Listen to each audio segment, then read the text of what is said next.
Bonsoir. Frédéric Dabi, directeur général adjoint de l'IFOP, et l'entrepreneur engagé Aziz Seni. Vous connaissez ces visages, ils m'entourent régulièrement dans cette émission pour réagir à l'actualité. Justement, l'actualité, c'est cet appel, cette proposition qu'on va écouter. Je n'ai jamais entendu quelqu'un féliciter l'État des 5 € d'augmentation il y a quelques années des mêmes APL. Pour une raison simple, les propriétaires avaient augmenté de 5 € le loyer. J'ai été surpris du silence collectif de ne pas appeler les bailleurs sociaux, les propriétaires à baisser de 5 € le prix du logement. C'est ça, la responsabilité collective. C'est ça qu'il faut faire à partir du 1er octobre. J'appelle publiquement tous les propriétaires à baisser de 5 € le loyer par mois, si on veut accompagner les locataires. L'État n'a pas à payer tout. Voilà, je voulais dire bien sûr la baisse des APL, vous l'aurez remarqué. On va rentrer dans le fond du sujet, mais d'abord en termes même de communication, de présentation, Anne-Claire Ruel, cette demande elle est quand même assez surprenante. Pour le moins, oui, pour le moins. Si on veut tenter d'expliquer un peu ce qui se passe, on pourrait émettre 2 hypothèses. Il y a un élément structurel et un élément conjoncturel. Si on s'intéresse à l'élément conjoncturel, on a quand même l'impression que c'est un peu le pompier pyromane. C'est-à-dire qu'on a eu une séquence qui était désastreuse tout l'été sur cette diminution des APL, avec un cafouillage au niveau de l'État entre Édouard Philippe, Gérald Darmanin, avec une intervention à demi-mot dans le canard enchaîné du président de la République qui annonçait que c'était une connerie son nom, pour le citer d'après les propos rapportés, cette diminution des APL. Et là, tout d'un coup, on a un espèce de contre-feu qui arrive qui définit aussi autre chose de plus structurel, c'est-à-dire quelle idée on se fait de l'État. C'est-à-dire, est-ce que l'État peut tout? Et Emmanuel Macron semble dire que non, l'État ne peut pas tout. Alors, célèbre phrase qui avait été prononcée en son temps par Lionel Jospin en 99, qui lui a créé énormément de tort, c'est le moins qu'on puisse dire. Donc ça rejoint aussi peut-être son idée de transformation, parce que c'est carrément un changement de philosophie qui est amorcé. Et puis c'est quand même aussi ça en filigrane. Je trouve il y a quand même un risque majeur d'opinion, c'est qu'il se dessine depuis quelques semaines déjà. C'est l'idée du président des riches qui s'en prend aux plus faibles. Alors les plus faibles, pourquoi? Parce que les détenteurs des APL, c'est pour 800 000 étudiants, pas que des étudiants d'ailleurs. On voit aussi qu'il y avait des voix qui s'étaient élevées, notamment Thierry Repentin, durant l'été, pour dire que attention, parce que si on commence à diminuer les APL, certains qui avaient un seuil de 15 € pourraient se le voir supprimer tout bonnement les APL, et ça concernait un certain nombre de personnes. On voit que depuis l'épisode du costard, que ce soit les illettrés de Gade, que ce soit la station F aussi, on l'a vu sur les images un petit peu avant, où il parlait de ceux qui réussissent et ceux qui ne sont rien. Et aujourd'hui, les Français irréformables, et aujourd'hui les APL. Ça vous interpelle sur ce point de la communication? Attention, parce que voilà, on voit que à l'approche justement des mobilisations sociales, ça peut aussi être une traînée de poudre. En tous les cas, les réactions ne se sont pas fait attendre. Cela a suscité la colère des associations de propriétaires. Évidemment, Frédéric Dabi, vous n'avez pas déjà dans vos enquêtes testé cette question, mais vous connaissez l'état d'esprit des propriétaires, de nombreux Français. Déjà, cette déclaration s'inscrit dans une logique de réparation. Après ce qui s'est passé pendant l'été. Anne-Claire l'a dit très justement, cette annonce dont on a attribué la paternité au quinquennat précédent a été une sorte d'étincelle du mécontentement, et ça a symboliquement, un peu comme le bouclier fiscal en 2007 pour Nicolas Sarkozy, inscrit le quinquennat dans une forme peut-être pas de quinquennat pour les riches, mais de quinquennat plutôt injuste. Hausse de la CSG pour les retraités, ISF transformé pour les personnes les plus aisées, et puis pour ces étudiants qui pourraient effectivement faire peut-être contagion avec le mouvement social qui se prépare à la rentrée. Donc on a un président qui veut se rattraper, et c'est fort parce que justement la parole du président Macron est rare, on l'a suffisamment dit jusqu'à l'entretien au point la semaine dernière. Il y a une posture volontariste, il y a des risques d'opinion. D'abord, l'artifice, est-ce qu'il connaît vraiment la situation des propriétaires? On ne baisse pas ou ne monte pas, je ne suis pas spécialiste du logement, mais je pense qu'on ne baisse pas un loyer comme cela. C'est inscrit dans un bail, souvent annuel ou pluriannuel. Le sentiment d'un double discours, baisse des APL, baisse des loyers. Et puis, je pense, en regardant cette affaire, à un précédent du quinquennat Nicolas Sarkozy. Cette fameuse baisse de la TVA sur la restauration en juillet 2009, vous en parler, qui ne s'était pas traduit par un mieux-disant, si je puis dire, sur les prix. Et je crois que Nicolas Sarkozy lui-même, des ministres, avait solennellement appelé les restaurateurs à faire un geste pour répercuter la baisse de TVA. Quand on voit les différents rapports, notamment celui de 2012 de la Cour des comptes, c'est 2,5 milliards par an. Mais sur la philosophie, Général Aziz Seni, quand Emmanuel Macron, le président, dit l'État n'a pas à tout payer, c'est pas qu'il ne peut pas tout payer. Qu'est-ce que vous en pensez ? Moi, j'en pense que c'est de la cosmétique et c'est de la communication pour essayer de récupérer, comme vous disiez, une bourde de cet été. La vérité, c'est que l'ancien banquier d'affaires qu'il est sait très bien comment fonctionnent les marchés, et le marché immobilier en particulier. Standard & Poor's dit que l'immobilier a augmenté de 2%. Le prix de l'immobilier a augmenté de 2% en France. Il y a des disparités au niveau national, bien évidemment. Paris, c'est pas le reste de la France, mais la logique voudrait que si ça augmente de 2%, les loyers vont suivre. Alors M. Macron a beau dire de baisser les loyers, il pourrait lui-même activer un levier qui est le levier fiscal. Il pourrait rabattre les 5 € de diminution sur la CSG que payent justement ces propriétaires et là dire voilà, je vous fais une réduction de CSG, vous pourriez baisser les loyers. Là, on aurait du donnant-donnant. Ça marcherait un petit peu mieux qu'un nouvel impôt, par exemple, et je ne fais que citer par hasard le nouvel impôt sur la fortune immobilière qui devrait remplacer l'ISF. Et là, bien évidemment, c'est un frein supplémentaire à cette fameuse baisse des loyers. Autant vous dire que tout ça, c'est de la flûte très claire, politique, et concrètement, il n'y a rien derrière de pragmatique. Excusez-moi pour l'expression populaire. Non, mais vous êtes là pour dire ce que vous pensez, et j'entends ce que vous dites malgré tout, Laurent Bouvet, quand il dit qu'il laisse la liberté, en tout cas qu'il appelle à la solidarité, c'est une certaine philosophie de la transformation, peut-être qu'il veut actionner, et vous n'y croyez pas non plus. Mais on est en France dans une logique de l'action publique où si l'État ne doit certainement pas tout payer, ne paye pas tout, bien évidemment, où l'État doit quand même inciter, diriger, réguler.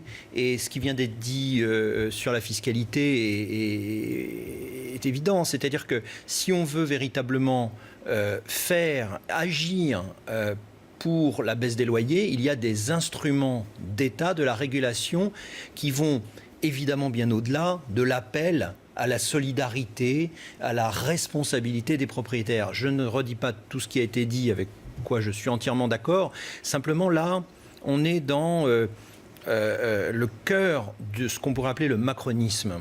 C'est-à-dire, est-ce que ça va être simplement, pour dire les choses très simplement, un hollandisme avec des mesures d'ajustement, un hollandisme rajeuni, pourrait-on dire, avec le président qui fait plus président, disons, que les François Hollande. Je laisse cet aspect de côté, mais avec des mesures simplement d'ajustement, des mesures de rabotage, de rabot fiscal, d'augmentation, de réglage fin, pourrait-on dire, si on emploie le langage des économistes, où est-ce qu'on est dans ce qu'il a promis ?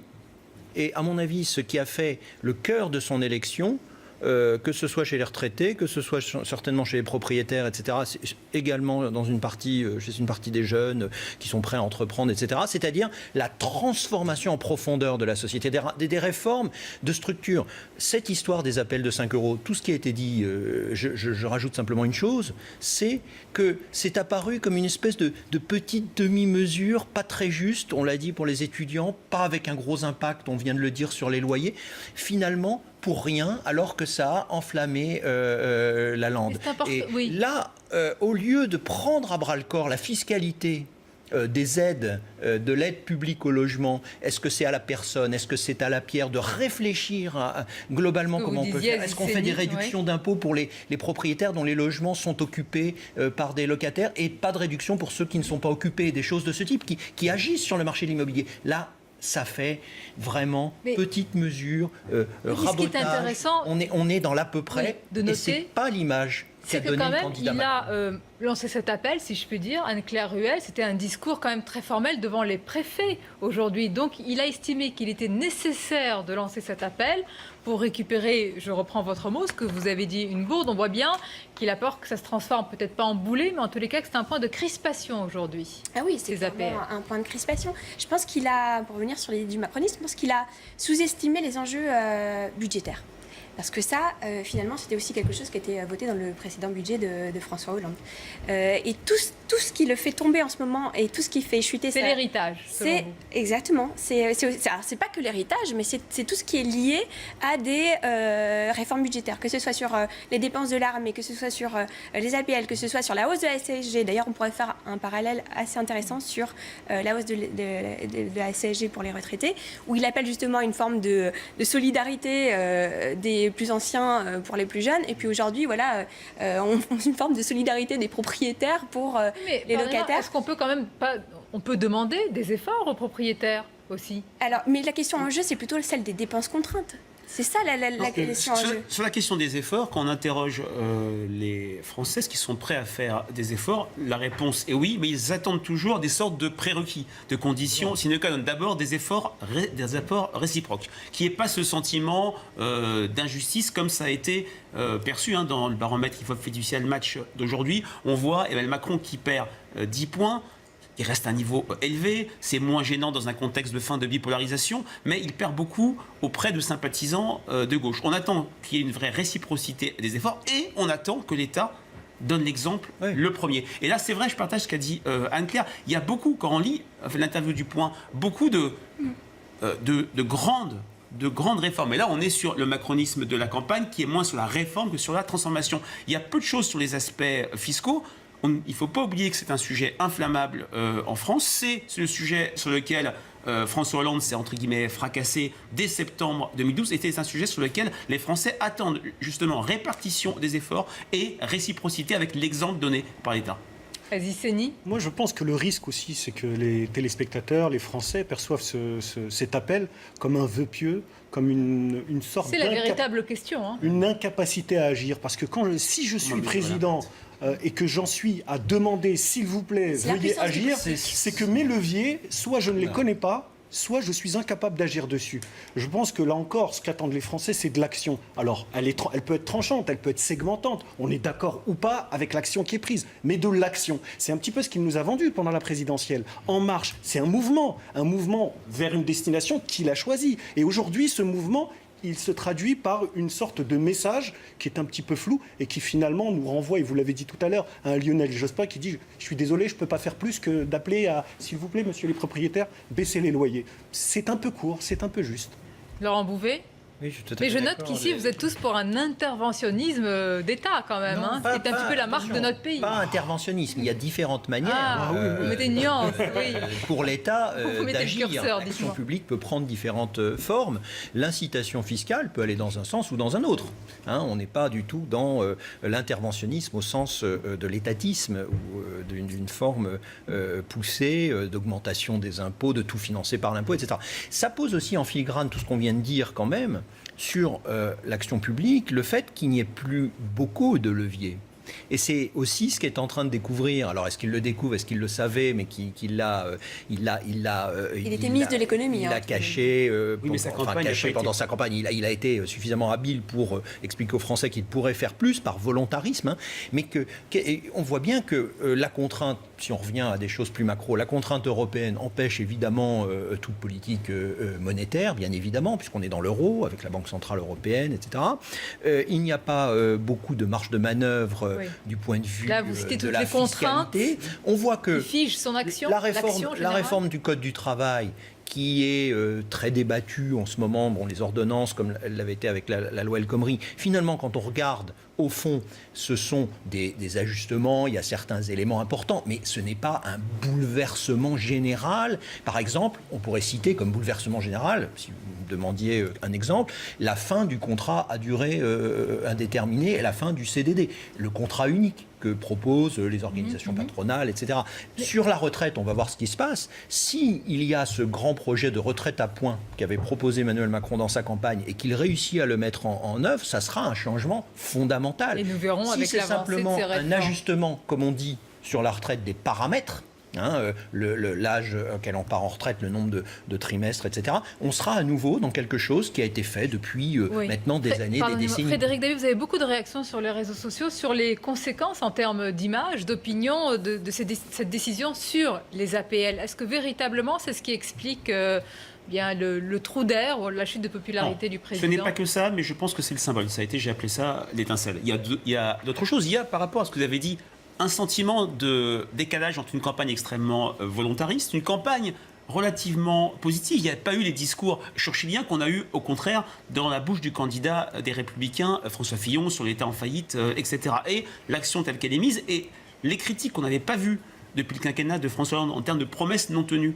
et en termes d'inaction ou d'action faiblement visible, et on retrouve notre débat la semaine dernière sur la communication d'Emmanuel Macron, sont présentes. La force d'Emmanuel Macron, ou plutôt sa chance, c'est d'abord la distinction par rapport à ses prédécesseurs, et comme le disait Laurent Bouvet, il y a cette volonté de transformation qui fédère un nombre important de Français encore derrière lui. Alors on va continuer à en parler, c'est le sujet du jour, en tout cas c'est l'actualité avec cet appel du président de la République. Et puis avec vous, les Voix de l'Info, on va recevoir régulièrement un invité politique qui va nous rejoindre et réagir à l'actualité. Nous allons l'interviewer collectivement ensemble, c'est juste après la pause et le rappel de l'actualité de Julien Desbages. Le politologue et professeur Laurent Bouvet, Frédéric Dabi, directeur général adjoint de l'IFOP, et l'entrepreneur engagé Aziz Seni. Et je vous le disais, tous les jours, on va accueillir un responsable politique pour réagir à l'actualité immédiate et également les perspectives à long terme. Avec nous aujourd'hui, François Calfon, bonsoir et bienvenue, membre de la direction collégiale du Parti Socialiste. On va parler du Parti Socialiste, mais d'abord votre réaction à l'actualité. C'est l'annonce, l'appel d'Emmanuel Macron aux propriétaires. Mais écoutez, il croit beaucoup aux vertus du marché. Moi, j'ai trouvé ça quand même un peu surprenant. C'est-à-dire que c'est peut-être une prise d'aïkido. Mais la prise d'aïkido ne prend pas, si j'ose dire, à chaque fois. Peut-être pour faire oublier le piteux épisode des APL cet été, dont on nous a dit que c'était une connerie. Enfin, je crois que c'est Édouard Philippe qui a dit ça. J'ai pas été très impressionné, franchement. Ce qui aurait été plus impressionnant, j'entendais vos Voix de l'Info tout à l'heure, c'est qu'on nous annonce une refonte assez profonde, à la fois de la stratégie de construction et puis de logement dans ce pays. Mais là, franchement, c'est un petit coup de com'. Ils nous avaient habitués à mieux. Sur les APL, pardonnez-moi, je reprends votre terme. Vous avez dit connerie et vous êtes bien placé pour le savoir, puisqu'apparemment, ça a été déjà décidé. Oui, enfin, ça a été fortement contesté. C'est-à-dire qu'il y avait bien une lettre de cadrage en amont. Mais elle existe. Oui, c'est vrai, mais vous savez, le nombre de lettres de cadrage qui ne vont pas jusqu'au bout d'une loi de finances, il y en a un paquet, parce qu'entre les deux, il y a des interministériels et des... Donc c'est, pardonnez-moi, une connerie à cheval entre les deux quinquennats, finalement. Oh bah, si vous voulez me le faire dire, peut-être, mais je ne pense pas, Sonia Mabrouk. C'est une question. Voilà, et puis, vous savez, le point, c'est qui décide quelle politique. Qui a décidé de baisser de 5 euros les APL pour récupérer 350 millions, alors que dans le même temps, on fait 3,5 milliards de baisse sur l'ISF. C'est pas... Après, vous savez... J'ai pu avoir des prises de position libres par rapport au précédent président de la République ou au quinquennat, mais en l'occurrence, je ne vois pas pourquoi on chargerait leur barque alors qu'ils ne sont pas responsables d'une baisse des APL. Justement, vous rappelez vos prises de position libres, ça continue vis-à-vis d'autres membres du PS aujourd'hui, puisque vous avez une voix dissonante par rapport à la loi travail, aux ordonnances réformant le code du travail, et en particulier la manifestation à venir. Alors, sur la loi travail, il n'y a pas de voix dissonante, parce que... Ben non, puisque en réalité, l'ensemble du groupe s'est prononcé contre. Ils ont même fait un recours avec l'ensemble des groupes politiques, finalement, contre les ordonnances. Donc, il n'y a pas de loi dissonante sur le fond. Qu'ensuite, il y ait bien évidemment au Parti Socialiste... Mais on prend parti par parti, vous avez des dissensions un peu partout. Il y a des appréciations différentes. Oui, c'est le cas. Mais moi, je pense que la cohérence, c'est que quand on s'oppose à la loi travail, j'entendais vos commentaires tout à l'heure, cette loi, elle n'est qu'une régression pour les salariés. Et j'ajouterais même une chose, c'est qu'elle est une régression pour les organisations syndicales aussi. Parce que je veux qu'on soit pédagogique dans une émission, même avec un invité politique. Pour les moins de surtout avec un invité politique. Non, mais c'est parce qu'il faut que les gens qui nous écoutent voient, pour tous les gens qui travaillent dans les moins de 50, les entreprises de moins de 50 salariés.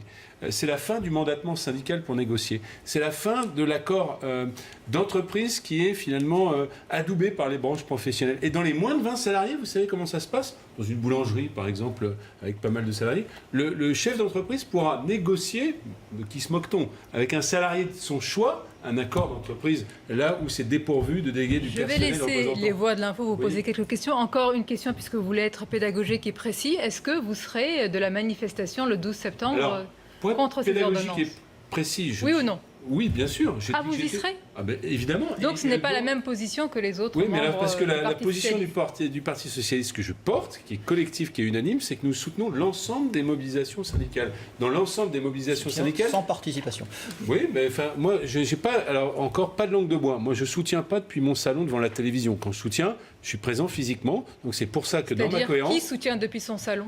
Pardon. Qui soutient depuis C'est son pas- salon chacun d'autres choisira, mais socialistes? Le Parti socialiste a été parfaitement clair hier. Il a dit nous soutenons l'ensemble des mobilisations syndicales, y On compris. joue sur les mots, c'est bien qu'il y ait une ambiguïté tout de Sans y même. participer. Ce qui est le soutien Sans sans y participer, vous verrez. Moi, j'ai eu mon ami Benjamin Lucas du MJS. Il y aura le cortège du MJS. Alors, je suis moins grisonnant que vous, Laurent Bouvet, mais Oui, il on a le même m'accueille. âge, Et il y aura de nombreux socialistes. Je vais citer Luc Carvounas, mais je vais en citer bien d'autres. Jean-Marc Germain, Christian Paul, j'en cite et des Et meilleurs. on a la liste de ceux qui n'y seront pas aussi. Oui, enfin, Non, c'est mais pas c'est- une liste, hein, c'est deux noms, si j'ai bien compris. C'est le président de notre groupe, Olivier Faure, et puis peut-être un ancien conseiller du Donc président de vous la République. estimez, François Calfon, que c'est votre ligne, c'est celle qui va manifester contre les Non, mais ordonnances? j'estime rien du tout. Le Parti socialiste appelle à soutenir toutes les mobilisations. La première d'entre elles, Faut c'est dire- la manifestation du 12. Il faut dire qu'il ne reste pas grand monde au Parti socialiste. 6,5 à la présidentielle, 9,5 aux législatives, 20 députés. Aujourd'hui, vous êtes coincé entre la France insoumise de Mélenchon, qui se revendique la vraie gauche, la gauche dure, une social-démocratie qui essaie de décliner Emmanuel Macron. C'est pas de la social-démocratie. Moi, hein, j'ai Emmanuel une Macron. question deux C'est la questions droite. à vous poser. Allez-y. À quoi sert aujourd'hui le Parti socialiste? Et la deuxième question, et j'aimerais un exemple concret, c'est quoi être socialiste en 2017? Parce que j'ai le sentiment qu'être socialiste aujourd'hui en 2017, c'est militer pour le Minitel à l'heure de l'intelligence artificielle. Bon, ça, c'est des je belles voudrais- formules. C'est des belles formules, mais vous en êtes avez dans la très com, belles. non? Parce que. Ah non, pas du tout. Je suis un entrepreneur, mais pas du tout dans la com Bon. et dans le concret. Alors, je voudrais que vous soyez aussi dans le concret. Vous êtes dans la com, vous avez fait la communication beaucoup. Beaucoup, mais j'essaie de faire de la politique. Vous voyez, on peut faire même deux choses à la fois. Allez, les réponses Alors, en ce qui de concerne François le Parti socialiste, il y a eu une consultation d'En Marche sur ses statuts. Il y a eu 60 000 votants, d'accord. Et nous avons, en gros, entre 60 et 80 000 adhérents. Et c'est pas des adhérents, puisque vous me parlez du Minitel et de l'Internet, c'est pas adhérent à un clic, hein. Vous savez, c'est un peu archaïque. Alors, vous pouvez dire que c'est le Minitel. Mais quand on adhère au Parti socialiste, on se déplace dans une réunion, hein, on milite, on colle des affiches. Il y en a 80 000 comme ça. Sur Internet, ils en ont trouvé juste 80 000. Non, mais d'accord. Mais déjà, ça réduit un petit peu les différences de... Voilà. Ensuite, il y a une petite différence. À quoi ça sert? Eh bien, ça sert, par exemple, à dire, non pas qu'il y a une social-démocratie qui est en œuvre, mais à pointer, comme je viens de le faire, un exemple sur la loi de travail, la régression pour les salariés. Je vous donne un deuxième exemple. Vous êtes moins audible que votre ami de chez Mélenchon. Mais justement, pour rejoindre la question Ou que d'Aziz le Séni, syndicat- D'autres questions. Attendez, Enfin, moi, je veux bien François répondre. Calfon, Il y a d'autres- Mais vous m'avez Est-ce pas que- répondu sur une question très précise, c'est qu'est-ce qu'être socialiste en 2017 et quelle est votre quelle est notre proposition valeur ajoutée très concrète? Eh ben, je vais vous donner, Qui je vais vous différencie- donner un exemple très concret. Le Parti socialiste, malgré les défaites, ça reste un parti des territoires, des maires, des conseils départementaux, etc. Nous sommes aux côtés de tous ces gens des contrats aidés, 170 000, le plus grand plan social de France, notamment pour nous battre. Encore aujourd'hui, j'étais au conseil régional, pour nous battre pour tous ces jeunes et moins jeunes qui sont auprès des personnes handicapées pour leur scolarisation. Allez, Est-ce que c'est pas utile pour nos compatriotes poursuivre le qui tour y de ait encore table, des des questions. assistants d'éducation alors François que ceux-là sont Calfon, supprimés. question précise. J'ai parlé de la manifestation du 12 septembre prochain. Je vous pose la même question pour le 23 septembre. Aux côtés de Jean-Luc Mélenchon, vous y serez également? Je n'y serai pas pour la bonne. Pourquoi Mais parce que c'est pas une manifestation syndicale unitaire. Nous avons nos propres initiatives. On va faire des réunions d'information. Mais c'est une même manifestation contre ces Oui, enfin, ordonnances. C'était une sorte de grand meeting de Jean-Luc Mélenchon. Nous ne participons pas, comme 8e roue du carrosse, au meeting de Jean-Luc Mélenchon. Grand bien lui fasse que de le faire, mais nous ne sommes pas sur les mêmes mots d'ordre. Je donne un exemple tout à fait précis. Il ne croit pas à la cogestion dans les entreprises et la participation des salariés au conseil d'administration, puisqu'il croit uniquement à la lutte des classes. Nous croyons à la codécision entre les entrepreneurs et les forces syndicales réformistes. Vous voyez, il y a des différences d'appréciation. Ça répond aussi à votre deuxième question sur notre utilité. C'est pas celui qui crie le plus fort qui forcément a raison. Autre question, Laurent Bouvet? Oui, la position déterminée par le Bureau national du Parti socialiste est intéressante parce qu'elle est... C'était hier, le Bureau national, oui. Hier, votre titre, c'est l'ambiguïté du PS. C'est tout le problème du Parti socialiste qui est résumé dans cette position. C'est-à-dire on soutient les mouvements sociaux contre les ordonnances, mais on n'y participe pas. Pourquoi ? Parce qu'au Parti socialiste, il y a des gens qui ont soutenu la loi El Khomri quand elle a été proposée, mise en place. Il y a eu ceux qui ont été contre, les frondeurs. Donc le Parti socialiste n'a pas de position comme sur de nombreux sujets aujourd'hui, de position qui serait une position suivie massivement, relayée par un réseau militant, un réseau d'élus. Il faut rappeler qu'en 5 ans, pendant le quinquennat Hollande, le Parti socialiste a perdu toutes les élections locales. Par exemple, à la Fédération nationale des élus socialistes, qui regroupe l'ensemble des élus socialistes, il y avait, avant les municipales de 2014, 60 000 adhérents. Aujourd'hui, il y en a une trentaine de mille. Donc, et avec le nombre de militants, le nombre de responsables, il y a des endroits en France où il n'y a plus de Parti socialiste, où il a été mangé en partie par En Marche, où il a été mangé en partie aussi par la France Insoumise, où il y a eu une évaporation, comme on dit. Ça, c'est la réalité, le diagnostic. Ça, c'est la réalité. Et la question, Laurent Bouvet. On verra au Congrès, et moi je posais une question directement à François Calfon, sur le Congrès, qu'est-ce que vous allez proposer, et ça rejoint la question de mon collègue ici, qu'est-ce que vous allez proposer dans le Congrès des socialistes comme projet pour le Parti socialiste, pris entre la France Insoumise et la République En Marche? Il n'y a plus d'espace politique, entièrement divisé. Qu'est-ce qui peut aujourd'hui unifier les socialistes, leur redonner moi, je vais vous donner un rôle aujourd'hui en 2017? Je vais vous donner un exemple très, très concret, parce que les jeux de posture, je suis d'accord que... Est-ce que je peux essayer de vous répondre, Laurent Bouvet? L'équilibrisme ne fait pas... L'écrasement entre deux forces politiques, je n'y crois pas, pour la bonne et simple raison que le macronisme a perdu 20 points plus que Sarkozy ou Hollande, qui avait déjà perdu beaucoup. Donc certes, mais il est au pouvoir. Et vous, maintenant? Je réponds sur la question du travail. Je pense que sur la question du travail, il faut que nous sortions... Là, il y a un texte, nous nous y opposons. Mais il faut que nous sortions de cette idée fausse que réformer, il y a eu 165 réformes du Code du travail en 20 ans. Je posais la question. Est-ce que je peux répondre? Oui, je posais une question. Ça vous intéresse pas? Pas sur la loi travail, parce qu'on en a parlé. Je vois que vos questions vous intéressent, mais mes réponses assez peu. Sur le Congrès, non mais c'est une question différente. Sur le Congrès, qu'est-ce que vous pouvez, vous, François Calfon, proposer comme projet d'unité des socialistes? Est-ce que c'est juste l'opposition soutien? J'ai essayé de répondre. Alors, je vais essayer d'être plus bref, puisque vous me coupez avant même que j'ai pu terminer une phrase. Sur la question du travail, qui est quelque chose de structurant ou de déstructurant dans la vie politique, je pense qu'il n'y a pas d'un côté ceux qui considèrent que la fuite en avant, c'est le détricotage du Code du travail, et ça a pu être parmi les socialistes, confère la loi El Khomri. Et ceux qui considèrent qu'il faut créer des hôtels, finalement, pour sanctuariser le Code du travail. On passe à côté de questions tout à fait fondamentales qui ont été portées dans la campagne électorale. La souffrance au travail. Quel est le contrat, et ce qui n'est pas la lutte des classes ou finalement l'alliance des producteurs. Pardonnez-moi, la souffrance au travail, c'est très important. C'est un point dans une réforme. Depuis tout à l'heure, quel est votre projet alternatif? S'opposer, c'est bien. Est-ce le statu quo? Quel est le projet alternatif? Vous allez vous défendre, François Calfon, au prochain congrès du PS. C'est ça qui m'intéresse. Eh bien, ce que je vais défendre typiquement, c'est le fait que vous pouvez avoir, notamment par rapport à ce qu'est la mondialisation libérale, un projet qui n'est pas l'adaptation à la mondialisation libérale et qui n'est pas finalement le retour sur des frontières recluses. Ça c'est le projet du PS depuis 20 ans. Je ne crois pas, non. Parce que par exemple, pour parler de questions tout à fait concrètes, cela veut dire par exemple que sur la question du modèle social, il faut que nous puissions évoluer sur la question européenne. La question du travail détaché, elle est centrale, par exemple.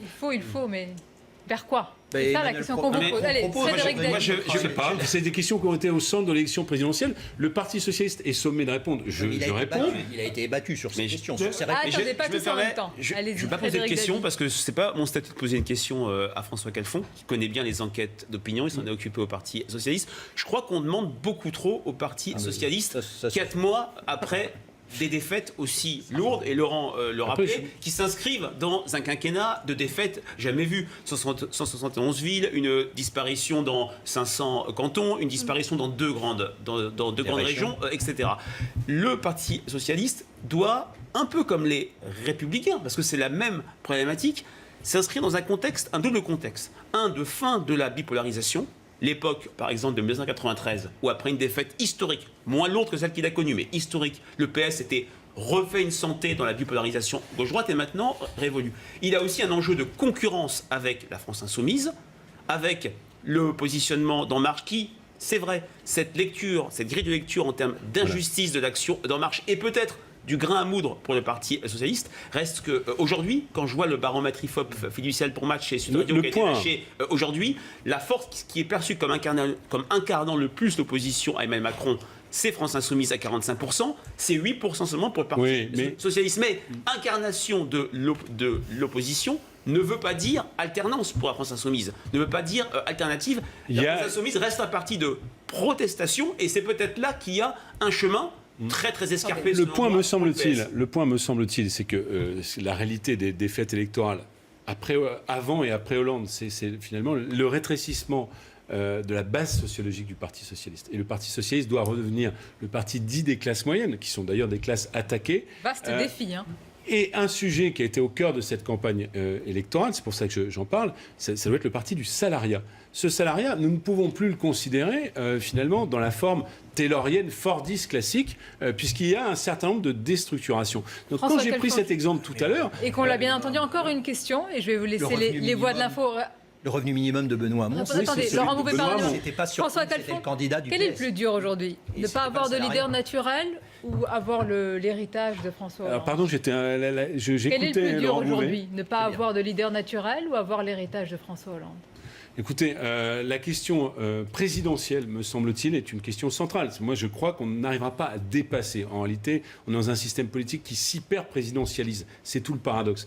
Mais il est toxique parce que ça me permettra un complément de réponse sur la campagne de Benoît Hamon. Vous pouvez faire tous les congrès que vous voulez, et ça se passe de la même manière aux Républicains. Il y a un congrès qui recommence au moment de la primaire, sur des orientations politiques diamétralement opposées. Donc, la difficulté, c'est la présidentielle, mais moi, je crois que ça n'est pas dépassable au stade actuel. Et d'ailleurs, M. Mélenchon nous parle de 6e République. On n'a jamais vu quelqu'un de plus vertical dans son mode de fonctionnement. Et pourtant, il s'installe pour le moment en ce qui concerne notre bilan, numéro 1. Écoutez, en un mot, votre bilan, oui. Oui, François Hollande n'a pas été en mesure de se représenter à la primaire de son propre parti. Et ça a été dit tout à l'heure, ce bilan-là, il est extrêmement difficile pour des questions sociologiques, mais tout bêtement. Et je me souviens que Laurent Bouvet y a participé au décalage profond entre les axes de la campagne, ce fameux discours du Bourget, et ce qui a été fait après, qui était orthogonal à ce François Calfon, vous serez donc à la manifestation syndicale du 12 septembre, mais pas la manifestation politique portée par Jean-Luc Mélenchon. Parce que nous avons nos propres manifestations. Merci à vous, merci aux voix de l'info qui m'entourent aujourd'hui. À suivre, restez avec nous sur CNews, c'est Punchline avec Laurence Ferrari. Et je vous retrouve avec grand plaisir dès demain, 17h-19h.